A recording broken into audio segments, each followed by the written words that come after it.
Pues nadie te ama como yo, pues nadie te ama como yo. Mira la cruz, esa es mi más grande prueba. Nadie te ama como yo. Bienvenidos a Creciendo Juntos en Nuestra Fe Católica, el programa que le ayudará a conocer la riqueza de su fe y a profundizar en su relación personal con Jesucristo en su iglesia. Y ahora con ustedes, el Padre Julián Cardona. Nadie te ama como yo. Muy buenos días, hermanas y hermanos, ustedes que semana tras semana están tan bien como yo a la espera de este encuentro de hermanos, encuentro en la fe, encuentros en la presencia de nuestro Dios amoroso, para vivir entonces esta experiencia de formación en nuestra vida cristiana, para crecer juntos en nuestra fe católica. En cualquier lugar donde se encuentren, sea cual sea la actividad que los esté ocupando en este momento, vamos a dejar entonces que el Espíritu Santo, que es la luz de nuestra vida, la guía en nuestros pasos, la motivación en nuestra vida cristiana, nos permita elevar nuestra propia alma al Señor y mantenernos entonces en sintonía, en ambiente de oración, para que esta palabra del Señor que vamos a escuchar hoy penetre hasta lo más profundo de nuestro ser y nos siga transformando cada día en verdaderos discípulos suyos, en hijos e hijas de Dios, que hacemos orgulloso a Dios nuestro Padre por la manera como nos comportamos, por la manera como nos tratamos unos a otros. Vamos entonces, sin más demoras, a dar inicio a este momentito de oración y de reflexión en torno a la santa palabra de Dios, en esta, la única iglesia que su Hijo Jesús fundó, diciendo en el nombre del Padre, y del Hijo, y del Espíritu Santo. Amén. Soberano y eterno Señor, te damos gracias en esta mañana, porque podemos una vez más disfrutar la vida, porque podemos experimentar una vez más las maravillas de tu amor. Te damos gracias, Señor, porque permaneces siempre a nuestro lado, porque caminas de la mano con nosotros, porque nos guías, nos acompañas, nos levantas cuando caemos en el desánimo, en las preocupaciones, en el pecado inclusive. No nos dejas derribados donde el demonio quisiera vernos para burlarse de ti, para quererse imponer sobre nosotros. Nos extiendes la mano a través del sacramento de la reconciliación que tu Hijo Jesús dejó en su iglesia. Nos permites restaurar nuestra vida. Pones de nuevo tu santa gracia en nuestros corazones para que con ánimo renovado caminemos siguiendo los pasos de tu Hijo Jesús, teniendo nuestros ojos fijos en ti. Ayúdanos, Señor, a caminar como discípulos de tu Hijo. Ayúdanos, Señor, a no mirar atrás. Ayúdanos, Señor, a cumplir en nuestra vida el plan, la meta, la misión que tú pensaste para nosotros cuando nos regalaste la vida. Ayúdanos a imitar a nuestra Madre, la Virgen Santísima, que fue diligente y fue también dócil a tu palabra, a tu voluntad. Ayúdanos a ser discípulos como ella, para que caminemos hacia ti y para que un día con ella, con todos nuestros hermanos y hermanas, te disfrutemos por toda la eternidad en el cielo que nos tienes prometido. Amén. En el nombre del Padre, y del Hijo, y del Espíritu Santo. Amén. Vamos en esta mañana tan hermosa, tan soleada que el Señor nos ha regalado, a meditar en torno al Evangelio. Nos encontramos en el domingo 13 del tiempo ordinario. Se tomaron 2 semanas anteriores en 2 solemnidades muy importantes en torno a las cuales meditamos que definitivamente nos animan en la fe y que generan toda esta alegría que como cristianos católicos sentimos cuando consideramos la acción de Dios en nuestra vida a través de la fe. Meditábamos la semana pasada en la presencia viva, real, sacramental de nuestro Señor Jesucristo en la Eucaristía, a través de la celebración de esta solemnidad del Corpus Christi. 2 semanas atrás teníamos la esencia de nuestra fe como cristianos católicos en la gran solemnidad de la Santísima Trinidad. Y veníamos entonces de cima en cima, de cumbre en cumbre, meditando los misterios de nuestra fe, cuando ya también teníamos Pentecostés y teníamos, por supuesto, la celebración de todo este tiempo de la Pascua. Pues volvemos después de todas esas solemnidades y fiestas tan importantes para nosotros al tiempo ordinario, tiempo en el que a través de lo ordinario de nuestra vida, a través de la cotidianidad de nuestro diario vivir, Dios nos sigue manifestando su presencia y su amor. Tiempo este que por esa razón se llama ordinario. No necesitamos cosas extraordinarias, cosas salidas de lo normal, de lo común, para ver a Dios. En el solo contemplar la naturaleza, en el solo descubrir a través de la fe que es Dios el que guía nuestra vida, vamos entonces encontrándonos a ese Dios que nos sale al encuentro, que quiere que nos enamoremos de Él, que nos ama infinitamente y que nos busca siempre con un amor que no conoce límites ni fronteras. Y en este domingo 13 del tiempo ordinario vamos a meditar entonces el Evangelio que encontramos en Lucas capítulo 9, versículos del 51 al 62. Cuando ya se acercaba el tiempo en que tenía que salir de este mundo, Jesús tomó la firme determinación de emprender el viaje a Jerusalén. Envió mensajeros por delante y ellos fueron a una aldea de Samaria para conseguirle alojamiento. Pero los samaritanos no quisieron recibirlo porque supieron que iba a Jerusalén. Ante esta negativa, sus discípulos Santiago y Juan le dijeron: Señor, ¿quieres que hagamos bajar fuego del cielo para que acabe con ellos? Pero Jesús se volvió hacia ellos y los reprendió. Después se fueron a otra aldea. Mientras iban de camino, alguien le dijo a Jesús: Te seguiré a donde quiera que vayas. Jesús le respondió: Las zorras tienen madrigueras y los pájaros nidos, pero el Hijo del Hombre no tiene en dónde reclinar la cabeza. A otro Jesús le dijo: Sígueme. Pero él respondió: Señor, déjame ir primero a enterrar a mi padre. Jesús le replicó: Deja que los muertos entierren a sus muertos. Tú ve y anuncia el reino de Dios. Otro le dijo: Te seguiré, Señor, pero déjame primero despedirme de mi familia. Jesús le contestó: El que empuña el arado y mira hacia atrás no sirve para el reino de Dios. Palabra del Señor. Gloria a ti, Señor Jesús. Al retomar este tiempo ordinario, encontramos un evangelio precioso en el que el común denominador en todas estas escenas que aparecen en el relato evangélico es la vocación, el llamado de Dios.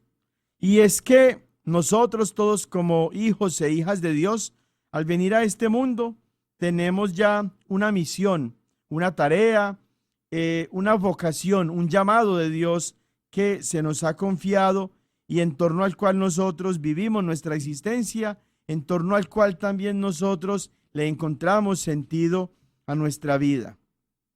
En el ambiente cristiano católico, cuando se habla del tema de la vocación, casi siempre las personas suelen pensar en la vocación a la vida sacerdotal o a la vida religiosa. Pero resulta que la vida humana, desde la perspectiva de Dios, se desenvuelve siempre en términos de una vocación, es decir, de un llamado de Dios. Y hay un llamado fundamental que todo ser humano recibe de parte de Dios al venir a este mundo, y es el llamado a la vida. Somos llamados a venir a este mundo. Ninguno de nosotros vino porque le pidiera al Señor antes de ser creado que viniéramos a la existencia en las circunstancias sociales, culturales, temporales en las que nosotros nos encontramos. Es Dios el que tomó la iniciativa y nos regaló la vida. Nos dio Dios el primer llamado a la vida. De ahí la importancia de que nosotros, como cristianos católicos, como seres humanos en realidad, defendamos siempre la vida. La Iglesia Católica nunca va a estar a favor del aborto, porque el aborto es una opción en la que la vida no se defiende. La Iglesia Católica tampoco va a estar a favor nunca de los métodos artificiales de anticoncepción, porque las parejas de esposos o de novios que hacen uso de estos métodos anticonceptivos están cerrándose a la vida. La Iglesia Católica tampoco va a favorecer nunca la pena de muerte o la eutanasia, que es esta decisión que toman personas de cortar la vida humana a aquellas personas que están sometidas al dolor o a una enfermedad terminal o que están simplemente incapacitados por alguna razón. Siempre la Iglesia Católica va a estar a favor de la vida, porque de Dios recibimos ese llamado, el llamado a la vida, y el único dueño de la vida es el que nos ha llamado a la vida, que es Dios. Por eso nosotros como seres humanos no podemos limitar ese derecho fundamental de todo ser humano a la vida. Otro llamado, otra vocación fundamental que tenemos como cristianos católicos es la vocación a la santidad. Abundan los pasajes en las Sagradas Escrituras en los que se nos habla de la santidad, de la perfección, de el cumplir a través de nuestra vida con el plan de Dios para nosotros como un llamado de Dios.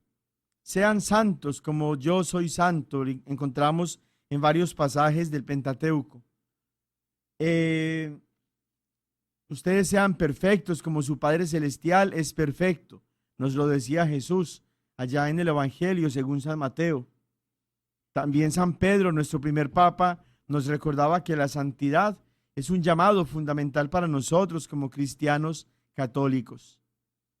Si aquel de quien recibimos la vida es santo, por tanto nosotros tenemos también que buscar la santidad como una vocación, un llamado especial de Dios. La salvación es consecuencia directa de la santidad.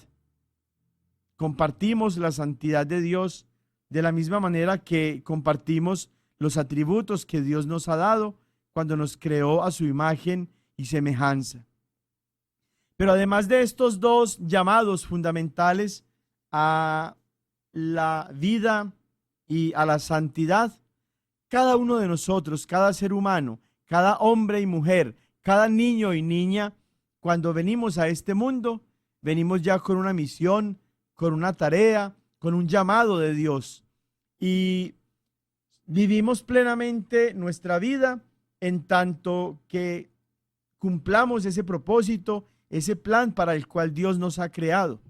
En términos generales, existe la vocación a la vida sacerdotal, la vocación a la vida religiosa, es decir, a la vida como consagrados, siendo pertenecientes a una comunidad religiosa de hombres o de mujeres.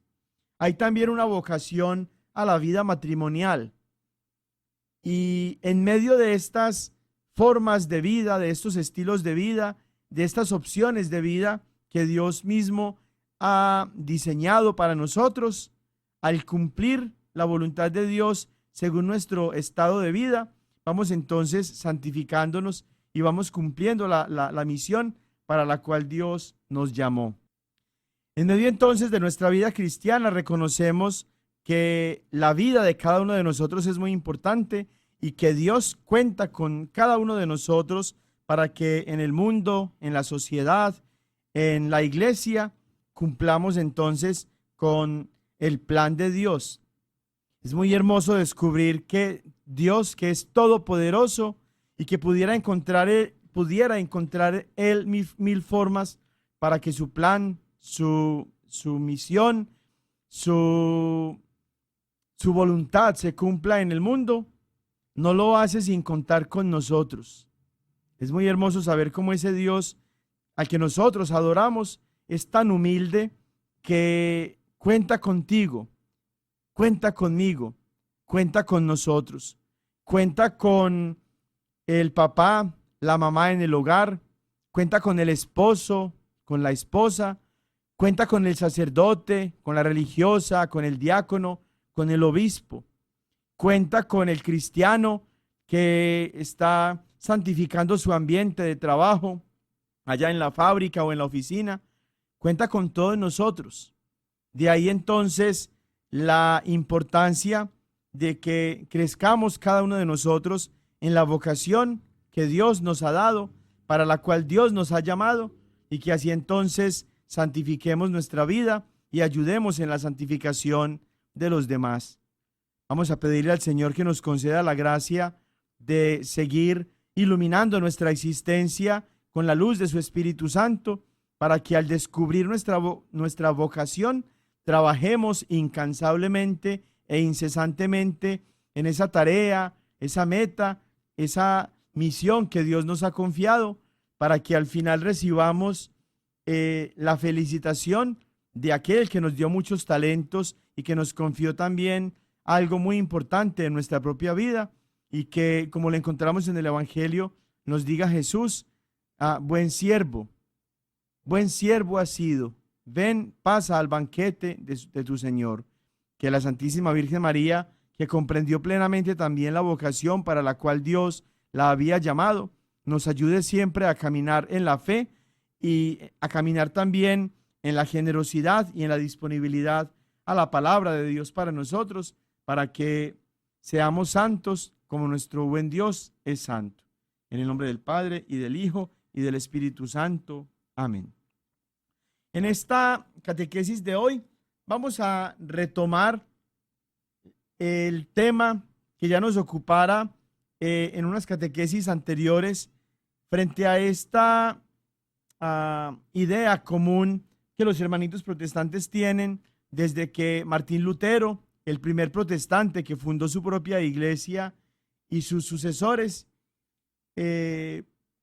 razonaron, pensaron, se inventaron inclusive en torno a la nueva manera de vivir la fe cristiana, y elaboraron entonces ellos una serie de ideas que se conocen como las 5 solas protestantes, y es decir, unas afirmaciones que no son bíblicas, que no son cristianas, que no corresponden a la verdad de Dios, pero que se convirtieron y que se convierten todavía en el fundamento de ese mal llamado cristianismo protestante.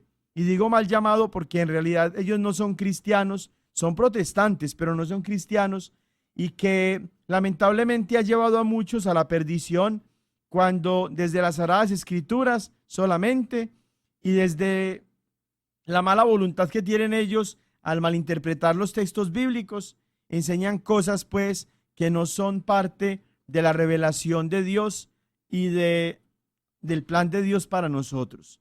Y ya habíamos dedicado 4 catequesis a hablar entonces en torno a la sola Escritura, aquella afirmación según la cual los protestantes enseñan que solamente la Santa Biblia es la única fuente de la revelación de Dios, que solamente la Santa Biblia es la única autoridad de fe y de doctrina y de moral de los cristianos, lo cual es, como decimos, antibíblico, anticristiano, anticristo, podríamos decir, ya que las Sagradas Escrituras no enseñan la sola Escritura. La misma Santa Biblia no enseña la sola Escritura, sino que nos muestra la tradición apostólica como la otra fuente de la revelación de Dios, en la que nosotros podemos descubrir lo que Dios quiere de nosotros y también los medios que encontramos nosotros para nuestra santificación.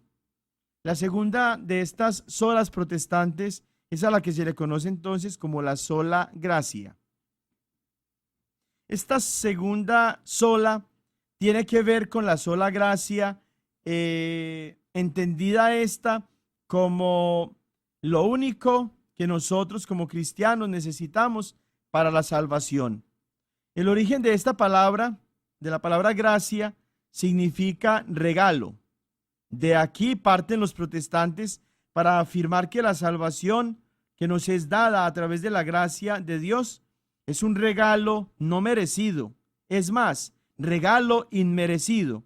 Es decir, que la persona que lo recibe no solo no lo merecía, sino que se había hecho indigna de merecerlo. Y por tanto, según los protestantes, la salvación es 100% un regalo gratuito del Señor Dios Todopoderoso, que no depende en absoluto del hombre, ni requiere de su esfuerzo personal para lograrlo. La primera parte de esta afirmación es verdadera y está en la Biblia y es un mensaje de salvación y es parte de la verdad de Dios para nosotros. La segunda parte de esta afirmación no es bíblica, no viene de Dios, viene del padre de toda mentira, que es Satanás. ¿Cuál en esta afirmación primera, cuál parte es verdad? La parte que es verdad es esta, según la cual la salvación es 100% un regalo gratuito del Señor Dios Todopoderoso. La salvación se nos ofreció como un regalo que viene por iniciativa de Dios.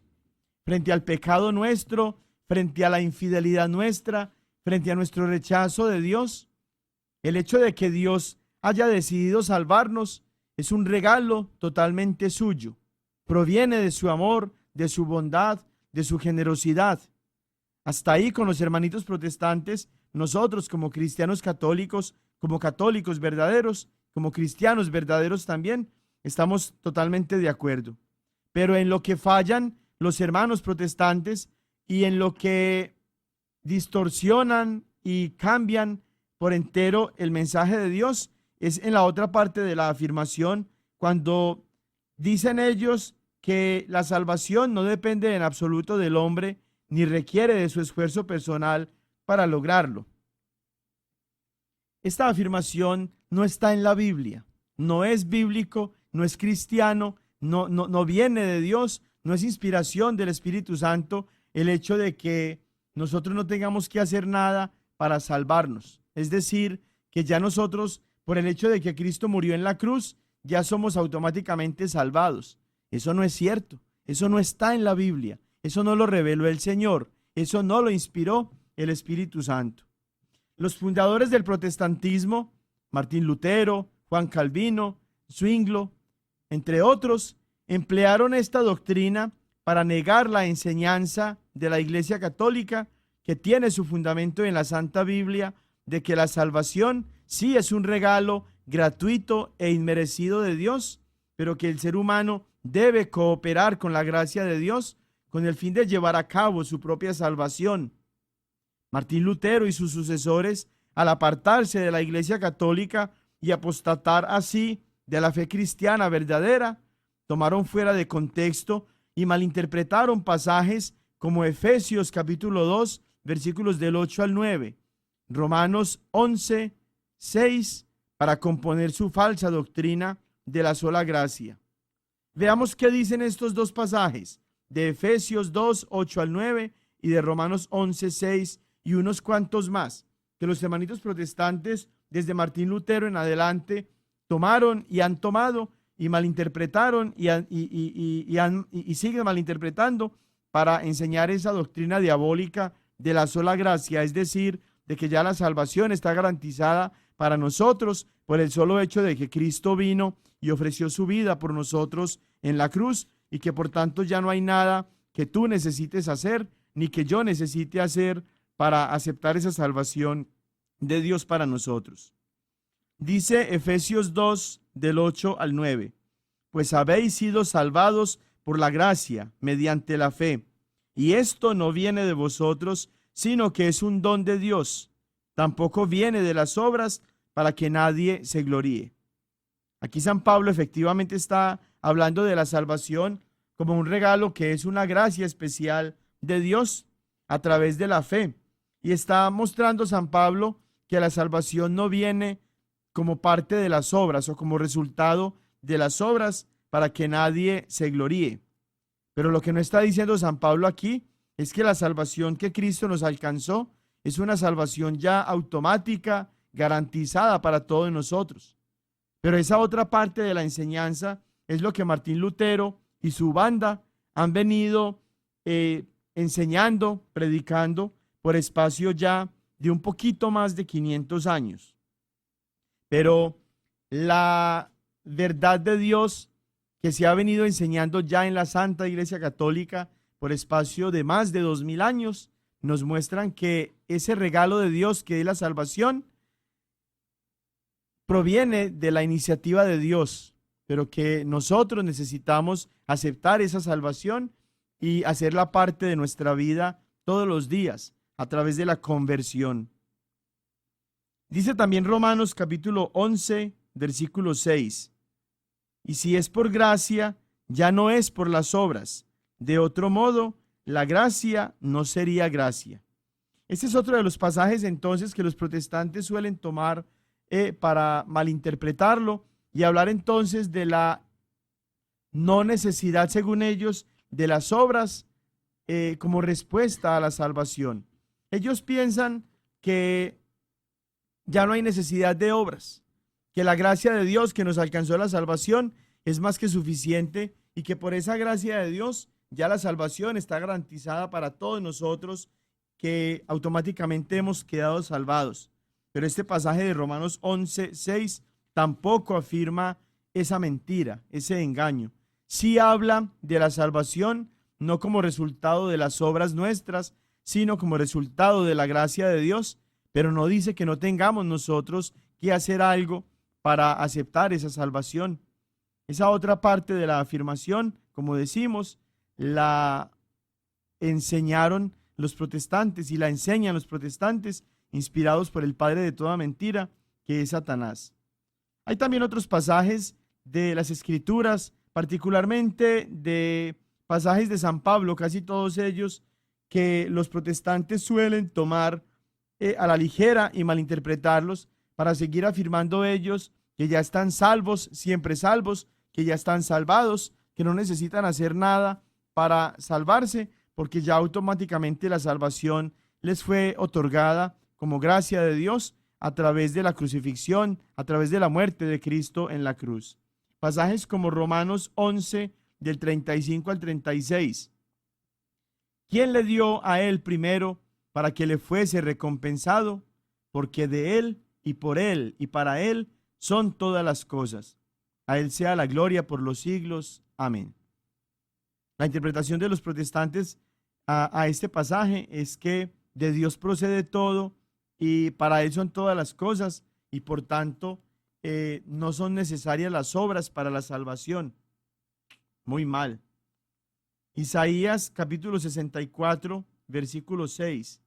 Si bien todos nosotros somos como suciedad y todas nuestras justicias como trapo de inmundicia. Afirmación esta del profeta Isaías que toman ellos para demeritar las buenas obras necesarias para aceptar la salvación que Cristo nos alcanzó, pero que ellos ven entonces como innecesarias. Romanos 4, del 4 al 5. Pero al que obra no se le cuenta el salario como gracia, sino como deuda. Mas al que no obra, sino que cree en aquel que justifica al impío, su fe le es contada por justicia. Y entonces hacen ellos como una rivalidad entre la fe y las obras, para decir entonces que obrar no se cuenta como justicia, sino que se cuenta como una deuda, y que la fe, por el contrario, sí se cuenta como justicia. Pero más adelantito, cuando hablemos de la sola fe, vamos también a revisar de qué fe es de la que hablan San Pablo, Santiago, el mismo Jesucristo, etcétera. Primera carta a los Corintios, capítulo 15, versículo 10. Pero por la gracia de Dios soy lo que soy, y su gracia no ha sido en vano para conmigo. Antes he trabajado más que todos ellos, pero no yo, sino la gracia de Dios conmigo. Miren que aquí se habla entonces de la gracia de Dios, pero no se habla de la salvación solo por la gracia de Dios. No más que Martín Lutero y su banda han malinterpretado las escrituras y lo siguen haciendo, y con esto el demonio, a través de esas falsas enseñanzas de los protestantes, ha venido confundiendo y ha venido también perdiendo a muchas personas en el espacio ya de estos 500 años de existencia del movimiento protestante, que, como decíamos, no es cristiano. Es de la mala lectura y de la mala interpretación que ellos hacen a pasajes como estos, de donde ellos sacan enseñanzas tan antibíblicas y tan engañosas, como la de afirmar que la Biblia es clara en enseñar que la salvación es por la sola gracia de Dios en Cristo Jesús y que por tanto no son necesarios los méritos humanos. En pasajes como los que ya revisamos entonces, queda claro que eso no es verdad. La Biblia no enseña eso. La Biblia no está enseñando en realidad que la salvación sea por la sola gracia de Dios y que por tanto no tengamos nosotros que hacer algo para aceptar esa salvación de Dios. Esa enseñanza es de Martín Lutero, de Calvino, de Zwinglio, de cada uno de los pastores protestantes y de cada uno de los fundadores de sus propios changarritos. Martín Lutero, al separarse de la Santa Iglesia Católica y protestar contra la sana doctrina que el Espíritu Santo había inspirado en ella, comenzó a predicar que el hombre se salva solo por la gracia y por medio de la sola fe. Las buenas obras, según ellos, para la salvación no eran necesarias. Martín Lutero, por ejemplo, predicaba que como la salvación es gracia que se recibe por medio de la fe, ya no hace falta nada más. Y ya el hombre puede tener la plena seguridad de que está salvado. Él consideraba que era una contradicción decir que si la salvación era gracia, también las obras fueran necesarias. En sus sermones predicaba, por ejemplo, que él podía fornicar, es decir, tener relaciones sexuales fuera del matrimonio 24 veces al día, sin que esto afectara en nada su salvación, pues la salvación no dependía de él, ya que Cristo la había ganado para él, así como no hizo nada para recibirla, porque es gratuita, ya una vez salvo, no podía hacer nada para perderla. Hay una historia muy triste, real, pero muy triste, que encontramos en su biografía. Alguno de los discípulos suyos que escribió una biografía de Martín Lutero cuenta que en las enseñanzas de Martín Lutero se solían incluir afirmaciones tan horribles como esta, que le enseñaba a él una vez o que le recomendaba una vez a alguno de sus discípulos: peca mucho, peca grandemente, pero que sea más grande tu fe que tus pecados. Imagínense ustedes qué barbaridad, qué contradicción. Decir entonces que por el hecho mismo de que Cristo murió en la cruz, ya nosotros podemos estar llenos de pecados y no comprometernos con esa salvación, porque así pequemos mucho, ya no estamos poniendo en riesgo la salvación que Dios nos alcanzó a través de la muerte de su Hijo Jesús en la cruz. Esa enseñanza no puede estar en la Biblia, no puede ser inspirada por el Espíritu Santo, no puede ser parte de la verdad de Dios.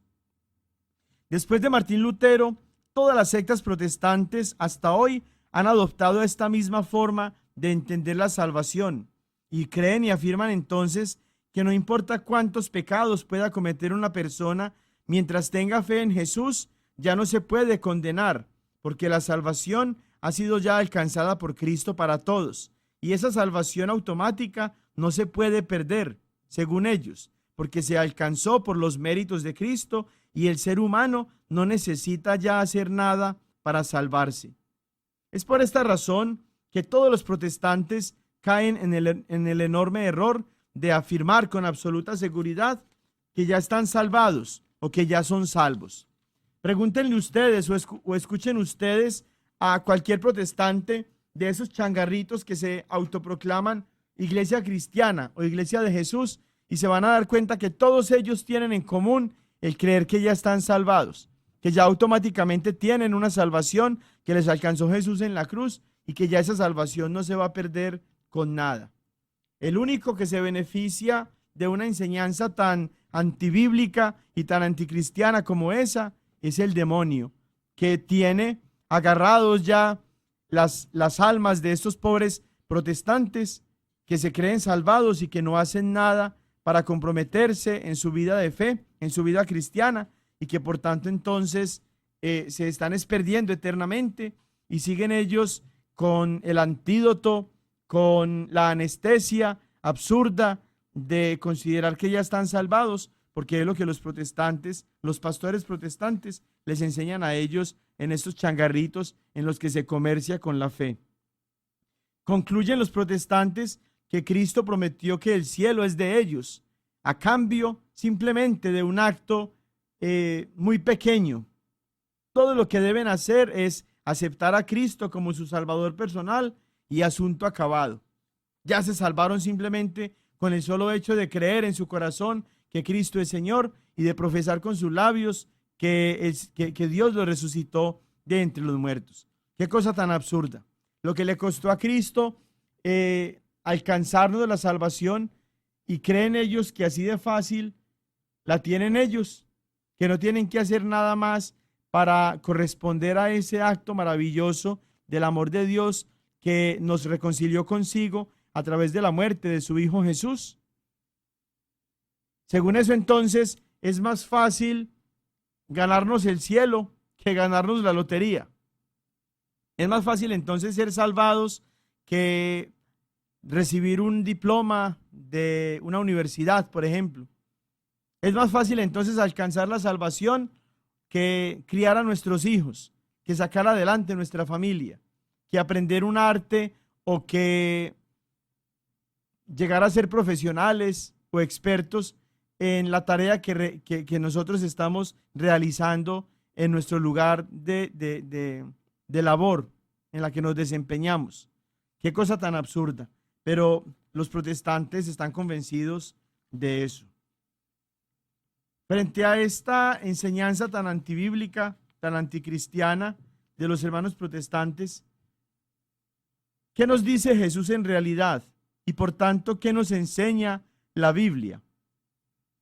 Efectivamente, el sacrificio de Cristo en la cruz ha sido por pura gracia de Dios, porque Dios lo ha realizado sin ninguna obligación, por puro amor y de manera gratuita. Sin embargo, así como el ofrecimiento de la salvación que Dios ha alcanzado para el hombre es una gracia, es decir, un don, un regalo de Dios para el hombre, así también Dios ha dado al hombre otro don, que es el libre albedrío o el ejercicio de la libertad, que es la posibilidad de elegir entre el bien y el mal. Para que este don sea realmente del hombre, él tiene que poder ejercerlo con todas sus consecuencias. Así, cuando Dios infunde su gracia al hombre, el hombre es libre de dejarse mover por la gracia o resistirse a esa misma gracia. Ya Cristo murió por nosotros en la cruz. El ofrecimiento de su vida fue lo que nos alcanzó la reconciliación con Dios y nos abrió las puertas del cielo, que estaban cerradas para nosotros después del pecado de nuestros primeros padres, como lo encontramos allá en Génesis capítulo 3, versículos del 23 al 24. Pero a lo largo de su vida, cada ser humano, cada hombre y cada mujer siguen teniendo libertad para elegir y pueden rechazar la gracia, tanto como aceptarla y hacerla fructificar. Esto es lo que nos explica el mismo Jesús en la parábola de la vid. A cada sarmiento le corresponde decidir si permanece unido a Jesús, que es la vid. Los sarmientos que permanecen unidos producen fruto. Algunos otros no permanecen unidos a él y son arrojados y luego se queman. Vamos a meditar en torno a esta parábola que es tan importante porque nos ofrece una enseñanza de Jesús que viene de Dios, esta enseñanza, y que ha confiado el Señor a su iglesia y que está en las Sagradas Escrituras y que fue de verdad inspirada por el Espíritu Santo y que por entero contradice la enseñanza absurda, demoníaca, antibíblica, anticristiana de la salvación automática por la gracia de Dios sin méritos humanos que los protestantes enseñan desde que el primer protestante que fundó su propia iglesita, que es Martín Lutero, la empezó a enseñar. Esta enseñanza de Jesús la encontramos entonces en Juan capítulo 15, versículos del 1 al 17. Por cuestión del tiempo no lo leemos acá, pero les queda a ustedes como tarea para la casa, para que con mucha responsabilidad, con mucho compromiso, con mucha seriedad, tomen ustedes este pasaje de Jesús, la parábola de la vid, y descubran allí que Jesús mismo está exigiendo a cada discípulo su compromiso en la vida de fe, en la vida cristiana, para que demos frutos, y cómo Jesús está condicionando la salvación a el dar frutos o no. Si permaneces unido a Jesús y das frutos, te salvas. Si permaneces unido a Jesús y no das frutos, hay una metáfora allí muy importante de Jesús cuando dice, toman esos sarmientos que no dan frutos y los arrojan y después los echan al fuego y arden. Una metáfora que se refiere al infierno.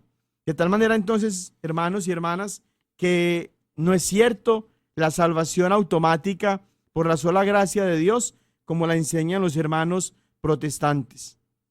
Y es que no tiene sentido, porque ya una vez que nosotros aceptamos la fe en Jesús, tenemos que vivir esa fe, nos tenemos que comprometer con esa fe, cambiamos nuestra vida, hacemos obras que son los frutos de los que Dios está hablando, a través de los cuales manifestamos tanto a Dios como también a nuestras hermanas y hermanos en el testimonio cristiano, que hemos aceptado a Cristo como Salvador, que tenemos fe en Él, que vivimos su fe, que vivimos la fe que Él nos ha dado. Vamos por eso a escuchar una canción que nos habla justamente de esta realidad. Si tenemos fe en Cristo, tenemos que vivir esa fe. Se nos tiene que notar no a través de las palabras, no a través de los títulos, sino a través de las obras, de la conducta, de nuestra vida misma, que somos cristianos, que tenemos fe en Jesús.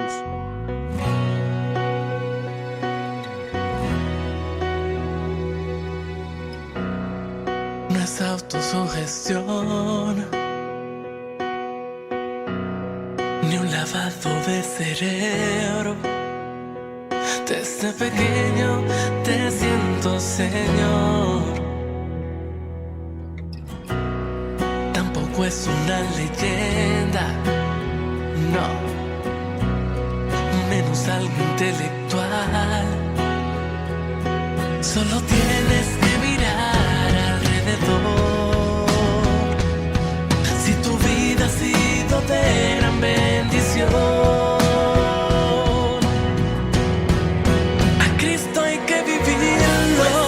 es una fantasía, Él vive en ti y en mí. Tienes que creerle, al gran desconocido, y no existen palabras que puedan describirlo. Solo abre tu corazón, solo déjate abrazar para conocerlo.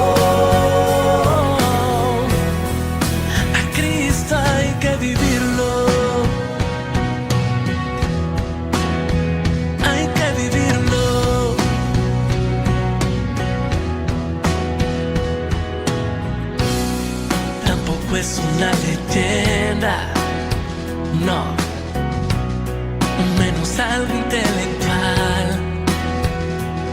Solo tienes que mirar alrededor. Si tu vida ha sido de gran bendición,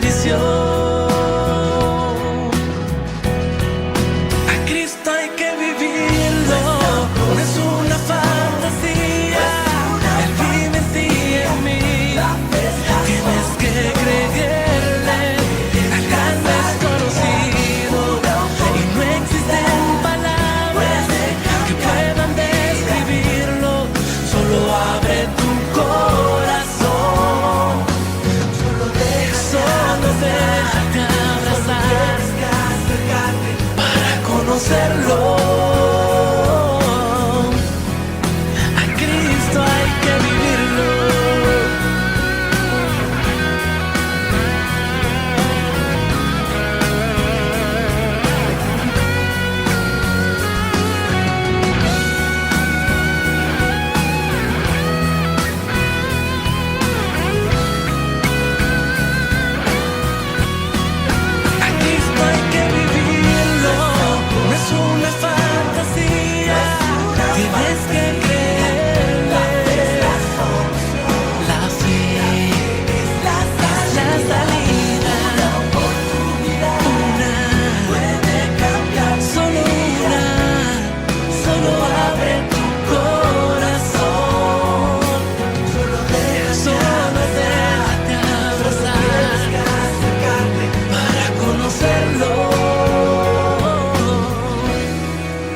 Cristo hay que vivirlo.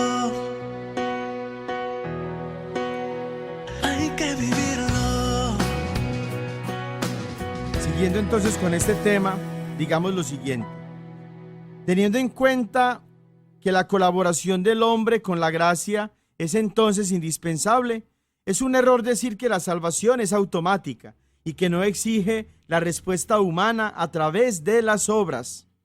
Lo que la Biblia nos enseña, por el contrario, en relación con lo que enseñan los protestantes, es que la salvación es enteramente de Dios para nosotros y, en segundo lugar, es enteramente nuestra por la respuesta que le damos a Dios en nuestra propia vida a través de las buenas obras. De allí que la sola fe no salva, sino la fe que produce obras, o lo que los católicos llamamos de forma más breve, fe y obras. La gracia nos mueve a creer y obrar, y en ambos casos debemos dejarnos mover por esa gracia. Todo esto en pleno uso de nuestra libertad y en perfecta armonía con el Evangelio, donde las obras no son una moneda de pago donde se compra la salvación al estilo de cómo se hacía o se pensaba o se creía en la religión judía, sino que las buenas obras se convierten en la respuesta de fe, de esperanza y de caridad que el cristiano realiza por ser ya una nueva criatura. Por tanto, el que está en Cristo es una nueva creación.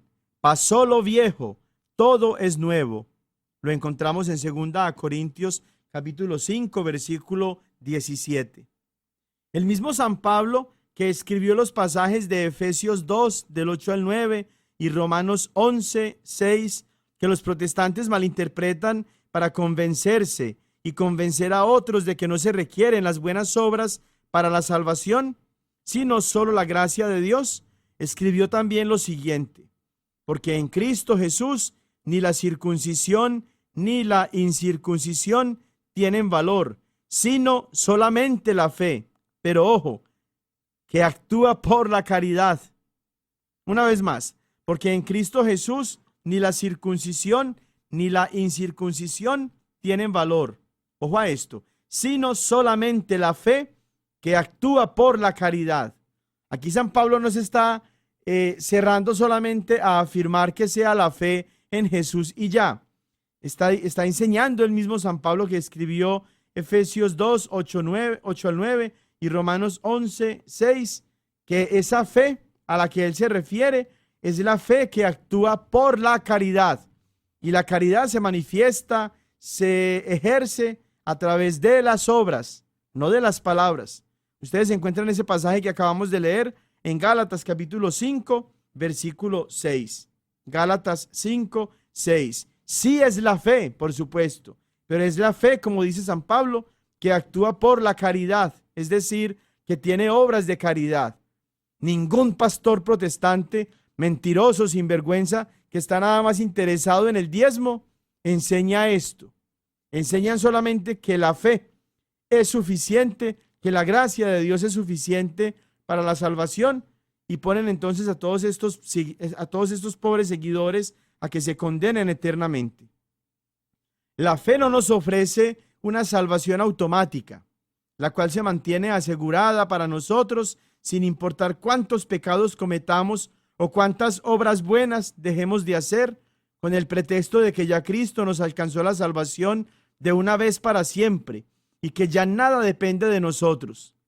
Es por eso que el mismo San Pablo advierte en esta carta a los Gálatas que estábamos leyendo.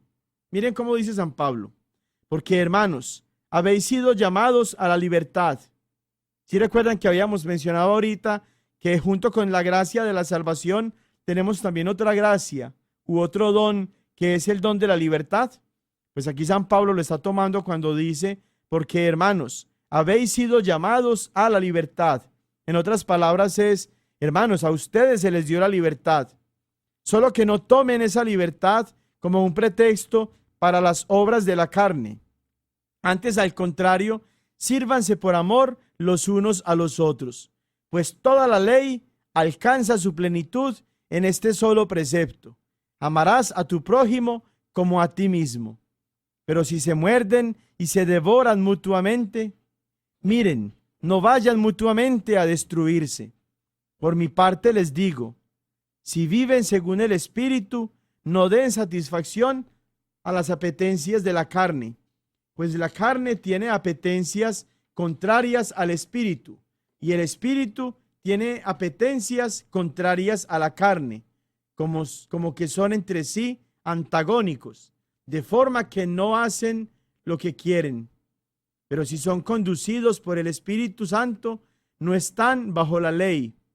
Ahora bien, ojo a esto: las obras de la carne son conocidas: fornicación, impureza, libertinaje, idolatría, hechicería, odios, discordia, celos, iras, rencillas, divisiones, las que crean los protestantes, disensiones, envidias, embriagueces, orgías y cosas semejantes, sobre las cuales los prevengo, como ya los previne, que quienes hacen tales cosas no heredarán el reino de Dios.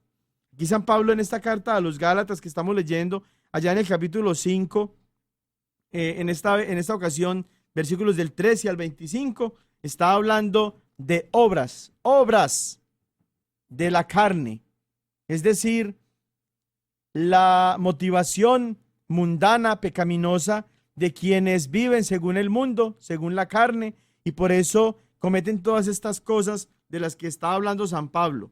Y miren lo que sigue a continuación: en cambio, el fruto del Espíritu es amor, alegría, paz, paciencia, afabilidad, bondad, fidelidad, mansedumbre, dominio de sí. Contra tales cosas no hay ley. A ver si me siguen. San Pablo está diciendo que hay una forma anticristiana, una forma pecaminosa de vivir esta vida humana a través de obras que rechazan la gracia de Dios y que por tanto no van a llevar a la persona que viva de esa forma a heredar el reino de Dios. Y está el mismo San Pablo enumerando una serie de malas obras, es decir, de obras pecaminosas que alejan a la persona del reino de Dios. Y en contraposición está hablando San Pablo de una serie de obras, de buenas obras, de obras que vienen de Dios, de obras que están inspiradas por la fe, a través de las cuales la persona vive esa salvación que Dios nos ha alcanzado. ¿De qué manera vas a vivir tú el amor, la alegría, la paz, la paciencia, la afabilidad, la bondad, la fidelidad, la mansedumbre y el dominio de sí, si no es a través de tus obras, de tu comportamiento, de tu conducta? No solamente es a través de decir: yo tengo mucha fe, yo soy cristiano, gloria al Señor, aleluya, y por eso ya soy salvado, salvado siempre salvado, salvo siempre salvo, gloria a Jehová. ¿Quién dice amén?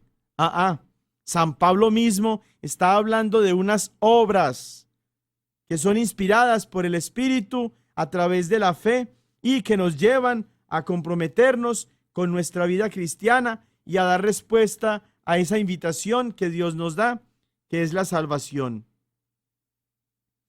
Seguimos aquí con San Pablo. Pues los que son de Cristo Jesús han crucificado la carne con sus pasiones y sus apetencias. Si vivimos según el Espíritu, ojo a esta palabra. Miren aquí. Si vivimos según el Espíritu, obremos, es decir, tengamos obras también según el Espíritu. Gálatas 5, del 13 al 25. Y es que, si bien es cierto que Dios quiere que todos los hombres se salven, como nos dice también San Pablo allá en su primera carta a Timoteo, capítulo 2, versículo 4, y es por esta razón que Cristo murió para redimir a todos los hombres, aún así, no todos los hombres se van a salvar. Y el mismo Jesús ya nos lo advertía en numerosos pasajes del Evangelio. Vamos simplemente a tomar unos cuantos para que miremos que la enseñanza de Cristo en torno a la salvación es muy diferente a la enseñanza de los protestantes en estas sectas, en estos changarros de anticristos, en los que se enseña una fe y una verdad que no es la de Cristo. Mateo 5:20. Porque os digo que, si vuestra justicia no es mayor que la de los escribas y fariseos, no entraréis en el reino de los cielos. Aquí Jesús no está enseñando una salvación automática, como la enseñan los protestantes. Aquí está diciendo Jesús es que nuestras obras tienen que ser de justicia, porque de lo contrario no entraremos en el reino de los cielos. Más claro inclusive lo encontramos en Mateo 7, versículos del 13 al 14. Entren por la puerta estrecha, porque ancha es la entrada y espacioso el camino que lleva a la perdición, y son muchos los que entran por ella. Mas qué estrecha la entrada y qué angosto el camino que lleva a la vida, y pocos son los que lo encuentran. Miren qué enseñanza tan contundente que contradice tantísimo la salvación automática y asegurada que los protestantes siguen predicando. Mateo 10:22. Serán odiados de todos por causa de mi nombre, pero el que persevere hasta el fin, ese se salvará. No está diciendo Jesús que ya todos nos vamos a salvar simplemente por el hecho de que Jesús murió por nosotros en la cruz. No, nos comprometemos a vivir cristianamente, nos comprometemos a aceptar esa salvación de Dios hasta el final, porque el que persevere hasta el final, ese se salvará. No se salvan los que se quedan cómodamente pensando que ya se salvaron porque Cristo los salvó en la cruz y ya. No, el que persevere hasta el final, ese es el que se va a salvar. Mateo 16:27. Porque el Hijo del Hombre ha de venir en la gloria de su Padre con sus ángeles, y entonces pagará a cada uno según su conducta. Ay, ay, ay. A cada uno le va a pagar el Señor según su conducta, no según su fe, según su conducta. Y la conducta está compuesta por obras, acciones concretas de la fe que actúa por la caridad. Para que vean entonces, hermanos, que esa enseñanza de los protestantes, cuando hablan de la sola gracia para la salvación, no es una enseñanza que sea bíblica y no viene de Cristo, no está inspirada por el Espíritu Santo. Vamos a hacer una pausa aquí en este tema tan importante para que meditemos ya en esos pasajes que se nos han quedado en el transcurso de esta semana y que continuemos entonces la próxima semana hablando acerca de este tema para que alejemos tantos errores, tantos engaños del demonio que ha sembrado a través de los hermanos protestantes y que no nos sigamos dejando confundir, sino que tengamos muy claro que nos tenemos que comprometer con esa salvación que Cristo Jesús nos ha alcanzado en la cruz y que ese compromiso de fe implica necesariamente una conducta diferente, buenas acciones, obras de caridad, luchar contra los pecados, la conversión de cada día para que vivamos así verdaderamente como Dios quiere. Que la bendición de Dios Todopoderoso, Padre, Hijo y Espíritu Santo descienda sobre ustedes y los acompañe siempre. Feliz semana. Ven con nosotros al caminar, Santa María, ven. La diócesis de Knoxville y la parroquia de Santo Tomás Apóstol de Lenoir City les agradecemos por habernos acompañado en Creciendo Juntos en Nuestra Fe Católica y los invitamos a que nos escuchen la próxima semana por esta misma estación y a la misma hora. para profundizar en lo que significa ser un católico conocedor de su fe. Hasta pronto y que Dios los bendiga.